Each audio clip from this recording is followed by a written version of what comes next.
The moment that changed my entire life didn't creep in quietly, it crashed in like a car wreck. Picture this: I'm standing in my own living room, holding a thick envelope in one hand and Tyler's phone in the other, Madison staring at me from across the kitchen, her mascara smudged, red dress twisted, a wild, angry look in her eyes. She's screaming, something about privacy, about how I'm a monster for spying on her. But I can barely hear her. My mind is replaying the video Tyler handed me just 20 minutes earlier, Madison in that same red dress, tangled up with some random guy, laughing about what an idiot I am, saying he'd never believe it even if he saw it. I saw it, all right. My hands were shaking, but I didn't feel weak. I felt a calm, dangerous clarity I'd never known before. Sign them, I said, tossing the divorce papers on the kitchen counter so hard they slid all the way to her. The words echoed. Madison stared at them, then at me, like she'd just been slapped. For a second, I wondered if she'd finally show an ounce of guilt. But no. Instead, she scoffed, crossed her arms, and spat out, "You're not man enough to go through with this, Logan." Logan. That's me.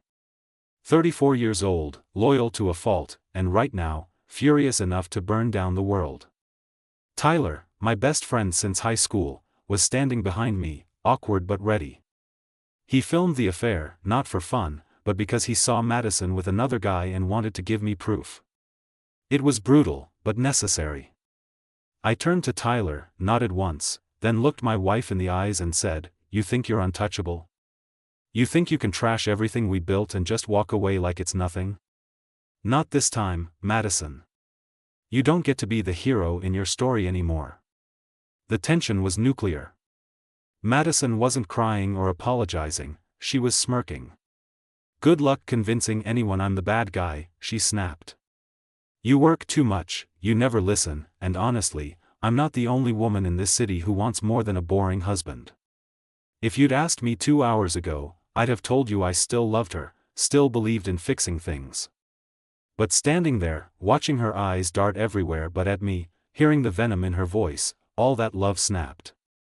It wasn't sadness I felt, it was a wild, urgent need to take control of my own life for the first time in years. "You're signing these tonight," I said, voice flat as steel. "Or I'm sending that video to your parents, your boss, and every one of your little friends you've been lying to." She laughed. I'll never forget that sound, sharp, cruel, like broken glass. "You don't have the guts." I smiled, slow and cold. "Try me."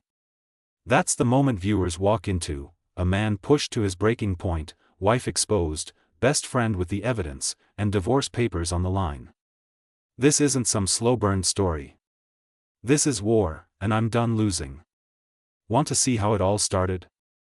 Stick around, because everything that happened next, from betrayal to revenge, would make even the coldest heart skip a beat. You want to know what led up to that war-zone moment in my kitchen? Let's rewind just a few hours, because nothing about that day was normal, and the chaos didn't start with the divorce papers, it started with a gut feeling I couldn't shake. It was a Thursday. I got off work late, dragged myself through LA traffic, and texted Madison that I'd be home by 7. No reply. Lately, she never replied, unless she needed something. It was always, "Pick up milk," or, "Did you pay the credit card?" Not once, "How was your day, Logan?" I told myself it was stress, that every marriage hit a rough patch, but deep down, I knew something was off. Tyler called me as I was pulling into our driveway. "Bro, you home yet?" His voice was tight, urgent. "Just parked," I said. "What's up?" A pause. Then, "You need to see this. Madison's at the copper room. And she's not alone." It felt like getting punched in the chest. "With who?" He hesitated. "Some guy. She's all over him, man. I'm sorry, but you gotta come." For a second, I almost hung up. Part of me didn't want confirmation. But some deeper, angrier part needed the truth. I turned off the engine, climbed back in my car, and sped across town. My hands were sweating on the steering wheel, my heart racing. I kept thinking, maybe it's nothing. Maybe it's a misunderstanding. Maybe Tyler's wrong. The copper room was packed, but I spotted Tyler at the far end, phone clutched in his hand. I slid into the booth beside him, and he didn't say a word, just turned his phone so I could watch. There she was. Madison, my wife, laughing so hard she had to wipe tears from her eyes, leaning close to some slick-looking guy with a designer watch and fake confidence. I watched her play with his jacket, whisper in his ear, take a sip of his drink like it was the most natural thing in the world. Then she kissed him, slow and hungry, right there in front of everyone. "That's not work," Tyler said quietly. I felt the bottom drop out of my world. My stomach twisted. For a minute I couldn't breathe. That was my wife. The woman I'd built a life with, trusted, fought for, making a fool out of me in front of strangers. I clenched my fists, fighting the urge to storm across the bar and tear the place apart. But Tyler stopped me. "Don't make a scene here, man. Get the proof. Handle it smart." He kept filming, catching everything, the way Madison laughed about being stuck with a loser, the way her new boy toy called her baby, the way she checked her phone, then texted me, "Just working late. Don't wait up." The sheer disrespect was unreal. The video ended. I felt dead inside, but some angry, logical part of me clicked into gear. "Send that to me," I told Tyler. "I'm done playing nice." We left together. I didn't speak on the drive home. I was too busy making plans in my head, divorce, revenge, making sure she never saw it coming. I was done being the guy who just sits around feeling sorry for himself while his whole life burns down. When I got home, Madison's car was already in the driveway. I walked in, set my phone to record in my pocket, just in case, and found her in the kitchen, humming, acting like she'd just gotten home from work. She didn't even flinch when she saw me. "Hey," she said, voice sugar-sweet. "Long day?" I wanted to explode. Instead, I went cold. "Yeah, real long. How was your night?" She barely looked at me. "Same old. Meeting ran late, so I grabbed a drink with the girls. You know how it is." Liar. She looked right at me, eyes daring me to call her out. But I wasn't ready, not yet. I needed her to know she'd lost before she even realized the game had started. So I smiled, ice cold, and said, "Glad you had fun. Hope it was worth it." Because soon, everything she thought she controlled would start crashing down, and I was going to be the one to light the fuse. I barely slept that night. I lay in bed staring at the ceiling while Madison pretended to be asleep beside me, her phone face down on the nightstand. I listened to her fake breathing, every rise and fall of her chest feeling like a taunt. In my mind, I played the video over and over, her laughing, her hands on that stranger, her words about me. By morning, my anger was radioactive, but it wasn't the kind that makes you scream. It was surgical. Focused. I waited until after breakfast. Madison made a show of acting busy, scrolling Instagram, answering emails, not meeting my eyes once. When she finally put down her coffee, I couldn't wait any longer. "We need to talk," I said, voice low. She sighed dramatically. "About what, Logan?" "If it's about the credit card, I told you I'd handle it." I stared at her. "No, not the credit card.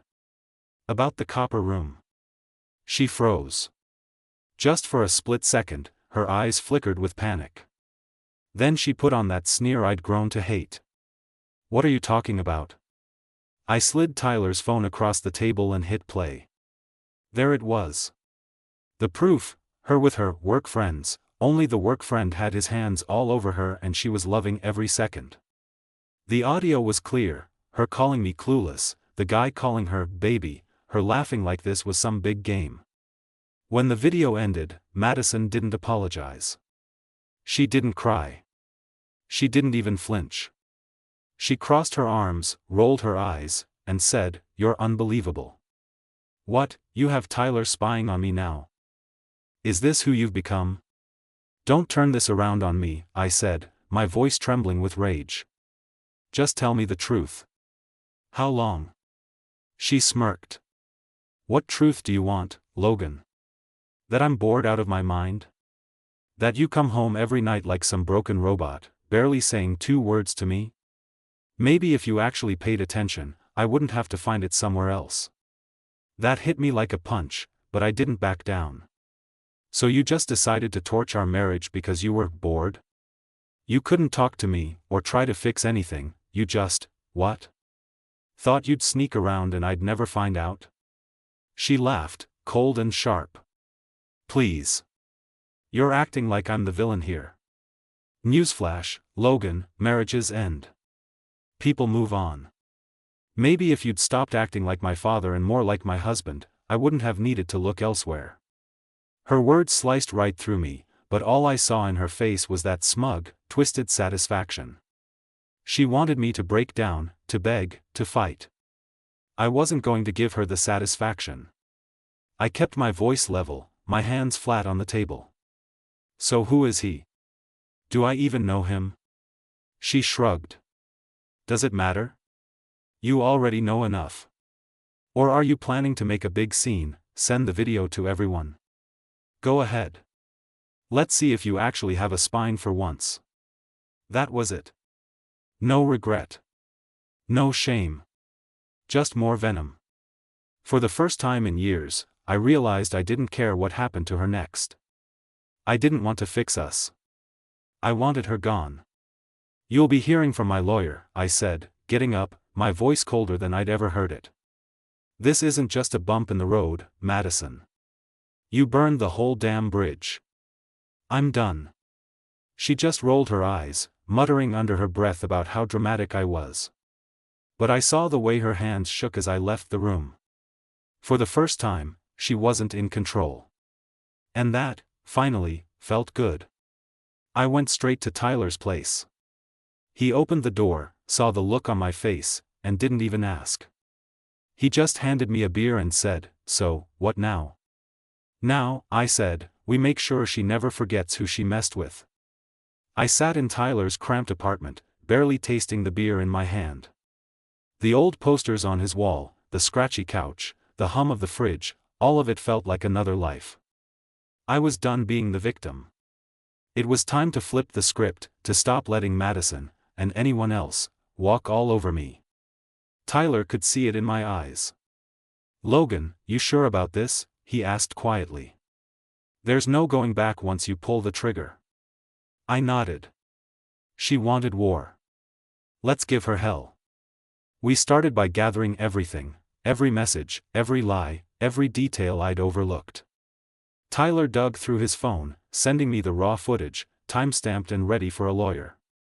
I found credit card bills for dinners at places I'd never been, rideshare receipts from nights she said she was with the girls, and enough social media posts to build a timeline of her cheating. I called my boss, told him I needed a few days off for urgent personal reasons. He didn't ask questions. I guess even over the phone, he could hear the thunder in my voice. Next step, legal. I dialed up Jordan Smith, the best divorce attorney in the city, old friend of my dad's, the kind of guy you hire when you want to win, not just survive. I didn't waste time sugarcoating. I laid it all out, every betrayal, every video, every lie. Jordan whistled. "You've got her cornered, Logan. Let's move fast and make sure you come out clean." That night, I changed every password on every joint account. I moved half our savings to a new checking account in my name only. I locked my credit cards, called the bank, put a freeze on anything she could drain or max out before the divorce was official. I wasn't going to be one of those guys who woke up broke while their ex-wife ran off to Mexico. The next morning, I filed the paperwork. Madison was served at work, her boss handed her the envelope, right in front of her little group of friends. I wasn't there, but Tyler was. He watched as she opened it, went pale, then exploded in front of everyone. She stormed out of the office, called me from the parking lot. "You want to embarrass me at work? You really are pathetic," she screamed, voice shaking. "You think this will make you look strong? All you're doing is proving you're weak." I didn't shout. I didn't explain. I just said, check your accounts, Madison. Good luck buying drinks for your boy toy now. She lost it, cursing, threatening to ruin my life, to tell everyone lies about me. But I'd seen her game now, and I wasn't playing along. I hung up on her. Tyler and I celebrated by doing something I hadn't done in years. We laughed. Hard. The kind of laugh that lets out months of tension. Tyler slapped me on the back. About damn time, bro. For the first time in ages, I felt powerful. Not because I was hurting her, but because I'd finally stopped letting her hurt me. The fear, the doubt, the humiliation, they were still there, but they weren't running my life anymore. Every move I made from here on was mine. Every choice, every step, I was done being passive.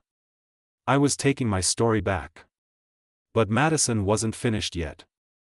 That night, she showed up at my place, drunk, pounding on the door, demanding to be let in. "You think this is over?" she screamed into the night. "You think you can just erase me? You'll regret this, Logan." I stood in the hallway, listening, heart pounding. Part of me wanted to open the door, to face her rage, to say everything I'd held back for years. But I didn't. I let her scream, let her know she wasn't in control anymore. Tyler texted me, "Stay strong. You're winning."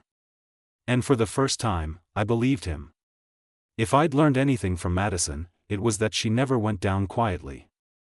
I half expected her to come crawling, begging for forgiveness when reality finally hit, but I should have known better. She didn't come to make peace, she came to burn the house down on her way out. The day after she showed up drunk and screaming at my door, my phone started blowing up. Texts from friends, colleagues, even my own mother. Madison had gone nuclear, posting cryptic warnings about me all over social media, sending out mass texts about how I was abusive, controlling, and dangerous. She crafted herself into the victim, painting me as the villain before the truth could catch up with her. Screenshots of private texts, twisted out of context, flooded her stories. She even DM'd Tyler's girlfriend, telling her, "You don't know what kind of men you're surrounded by." It was vicious, calculated, and pure Madison. When cornered, she didn't fight fair. Tyler called. "She's going full scorched earth, man. What do we do?" I smirked. "We let her. For now." See, Madison was impulsive but stupid, she never thought more than one step ahead. While she ranted online, I quietly forwarded everything to Jordan, my lawyer. He collected screenshots, tracked timestamps, and started building a counteroffensive. "She wants to play dirty?" Jordan said, "We'll show the judge who's really been abused here." But Madison wasn't done. She started emptying our apartment, clothes, jewelry, even that stupid espresso machine she never used unless we had guests. She texted me, "You're nothing without me. Watch your back." It almost made me laugh. The woman who'd cheated, lied, and humiliated me still acted like she was in charge, like I was the one who'd let her down. The best part? She didn't realize she'd lost the only thing she cared about, her reputation. By midday, people started texting me privately, saying they'd seen the video, or heard from Tyler what really went down. Turns out, when your entire persona is a lie, it only takes one bit of truth to crack it wide open. That evening, I sat in my now half-empty living room, drinking beer with Tyler. The silence wasn't awkward, it was peaceful. Every empty shelf, every missing picture frame, felt like another weight lifted off my chest. I thought I'd feel broken, I admitted. But honestly, I feel free. Tyler grinned. "You're a survivor, man. She can't take that from you." My phone buzzed, an unknown number. I answered on speaker, ready for anything. A man's voice, anxious and shaky. "Logan? It's Ethan. Look, I didn't know Madison was married." "I'm sorry, man. She said you were her crazy ex." "I swear, I didn't want any trouble." I almost laughed. "Ethan, you're the guy from the bar." A pause. "Yeah. She's not who she says she is. She used me." Just wanted you to know, I'm done with her. I hung up, shaking my head. Madison's lies had finally caught up, biting her on every side. I wasn't the only one she'd played, but I'd be the last. That night, for the first time in months, I slept easy. No more wondering, no more doubting, no more waking up to a stranger's lies. She could destroy every memory we had, drag my name through mud, but she couldn't touch what I'd rebuilt inside myself. I woke up to sunshine, no texts, no drama. Just peace. But the war wasn't over, not yet. Madison was never the type to accept defeat, and I knew the next blow would come from somewhere I didn't expect. But this time, I was ready. I knew Madison wasn't finished. It was only a matter of time before she tried something desperate. She always needed to win, no matter how dirty the fight got. I was ready for her, and that confidence alone felt like a superpower. A few days passed with radio silence. I kept to myself, went back to work, started jogging in the mornings again, simple things that made me feel like a person instead of a disaster. Tyler checked in every night, just in case.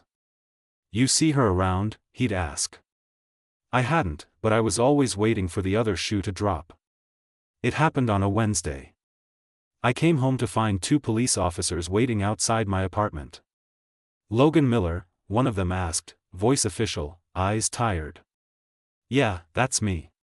We need to ask you some questions regarding a complaint made by your wife, Madison Miller. Mind if we come in?" She'd finally played her trump card, false accusations. I should have been surprised, but I wasn't. Madison was the type to torch the village if she couldn't be queen. I let them in, calm as ice, because I'd been ready for this since the day she walked out. The officers explained she'd filed for a restraining order, claiming I'd threatened her safety and stalked her after the separation. She even claimed Tyler was helping me. It was a joke, but not the funny kind. I handed over my phone, showed them my call logs, the security camera footage from my door, and let them scroll my texts. Not a single threat, not a single message since the day I handed her the divorce papers. One of the officers glanced at the video from the copper room, which I still kept handy. He watched Madison with her new guy, laughing and flirting. "This looks like you're the one who got played, Mr. Miller," he said quietly. "We'll file the report." They left, almost apologetic. It was another attempt by Madison to twist the narrative, to turn me into the villain. I realized then, she was scared. Not of me, but of losing everything, her fake image, her safety net, her control. The next morning, my lawyer called. "She's trying to force a quick settlement, wants spousal support, the apartment, and your car. But the judge saw those police reports and the video. Trust me, Logan, she's got nothing." Tyler laughed when I told him. "Man, I've seen high schoolers pull better schemes." But it wasn't funny. Madison's last move was desperate, but dangerous. There were still people who believed her story, co-workers, old friends, a few relatives who called to hear my side. I didn't give them the satisfaction.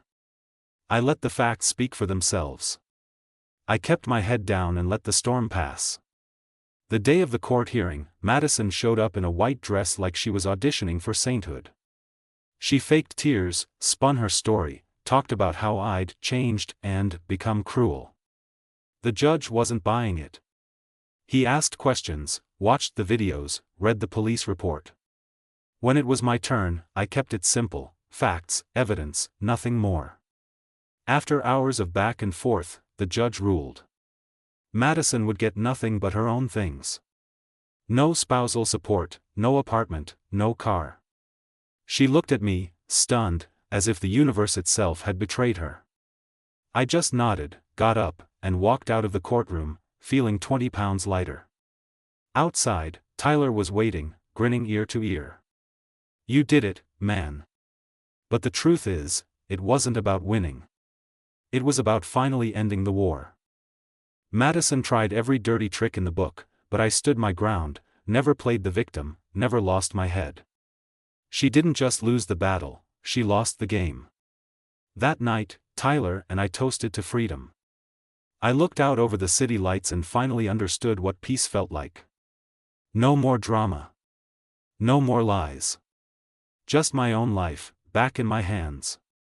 You'd think winning in court would be the ultimate high, but the strange thing is, when it's over, there's no celebration. There's just quiet, a silence so heavy you almost miss the noise of the fight. I left the courthouse not feeling like a winner, but like someone who'd survived a hurricane. Tyler clapped me on the back, proud, but I could see he was watching me, worried I'd fall apart now that the adrenaline was gone. The first days after the final hearing were a blur. I threw myself into the little things. Waking up without someone else's drama in my head. Jogging at sunrise, breathing the sharp morning air. Making coffee for myself, not worrying about whether I was doing it wrong. My apartment felt empty, but it was a good kind of empty, the way a fresh canvas is empty, not a grave. I took down the last photos of Madison, stuffed what was left of her clothes in a bag, and dropped them at her friend's place. No note, no call. I owed her nothing. Friends started reaching out, some awkwardly, some with genuine support. A few people confessed they'd always suspected something was off about Madison. Others admitted she'd tried to drag them into her lies after things went public. Tyler became my unofficial therapist, showing up with takeout and stupid movies, making sure I didn't just drown in my own thoughts. For a while, I expected Madison to pull one more stunt. I checked my email every morning, waiting for a final jab, a message, a threat, a new accusation. But there was nothing. It was like she'd finally run out of poison, or maybe just realized that every arrow she fired only hurt herself now. There were nights when the anger came back, sharp and sudden. Sometimes I'd sit alone with a beer, replaying all the moments I'd ignored, the secret glances at her phone, the fake work meetings, the way she used to cut me down in front of friends. There were flashes of guilt, too. Had I been too trusting? Too blind? But then I'd remember that I'd done everything I could, played every card straight, and never stooped to her level. That was worth something. It had to be. I started making plans for the future, nothing big, just things that were mine. A weekend road trip to the coast. Picking up my old guitar again. Going to the gym not to impress anyone, but because it made me feel strong. There's a strange power in realizing you can choose, every day, what your life looks like. No more walking on eggshells, no more living by someone else's rules. One night, about a month after the court battle, Tyler and I sat out on my tiny balcony, city lights buzzing in the distance. He cracked a beer and grinned. So what's next, man? World domination? Reality TV? I laughed, for real this time. Just want a little peace and quiet, honestly. Maybe get a dog.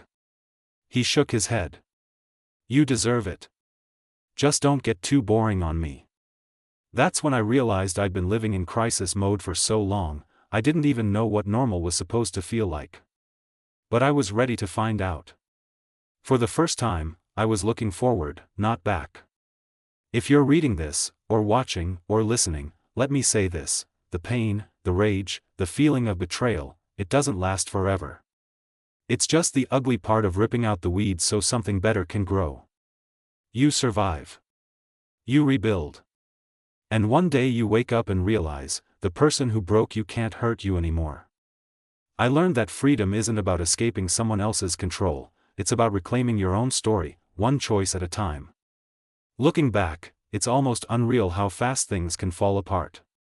One day you think you know your life, your partner, yourself.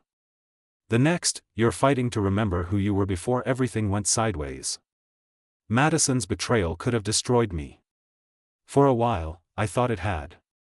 But the truth is, getting through hell doesn't just make you tougher, it makes you smarter.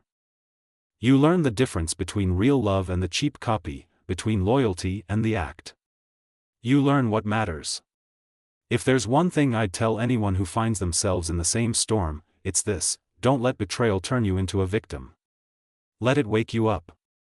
Yeah, you'll feel stupid, angry, worthless. You'll replay every lie, every warning sign you ignored. You'll want to break something, to scream, to disappear. That's normal. What matters is what you do next. Don't waste time trying to fix someone who doesn't want to be fixed. The second Madison looked me in the eyes and lied, bold as daylight, without an ounce of guilt. I knew the woman I loved was just a memory. The person standing in front of me was a stranger. No apology, no desperate promise, no bedroom game could have glued us back together.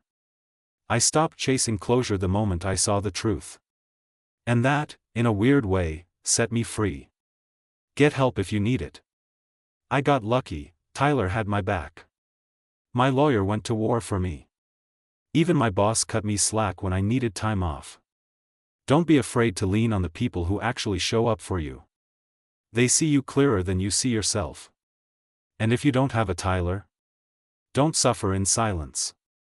Reach out, talk to someone, even if it's a stranger online. Isolation is the poison, connection is the cure. Take back your story. Madison tried to paint me as the villain, the loser, the boring husband. I could have spent my life trying to convince people otherwise, but why bother? People will believe what they want. Let your actions be your answer. I rebuilt my life quietly. I got healthy, made new routines, even found time for old hobbies. I stopped trying to prove anything to anyone except myself.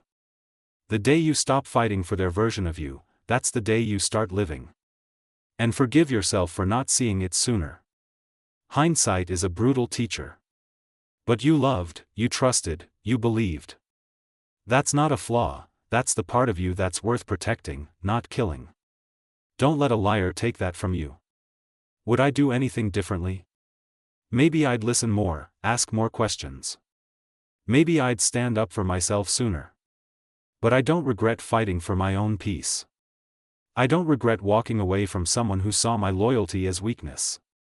The moment you realize that the only person you truly have to live with is yourself, that's when you start to heal. Months have passed since Madison crashed out of my life for good. Sometimes I still see her name pop up somewhere, and I just keep scrolling. She's someone else's problem now, someone else's heartbreak waiting to happen. That chapter's closed. These days, my life is smaller, quieter, but it's mine. I sleep easy. I laugh more. And I know, deep down, I'd never trade who I am now to go back to being the man who thought love meant sacrificing yourself. So if you're standing where I stood, betrayed, alone, humiliated, don't let it define you. Let it refine you. And trust me, you're going to be more than okay. You're going to be stronger, smarter, and damn near unbreakable.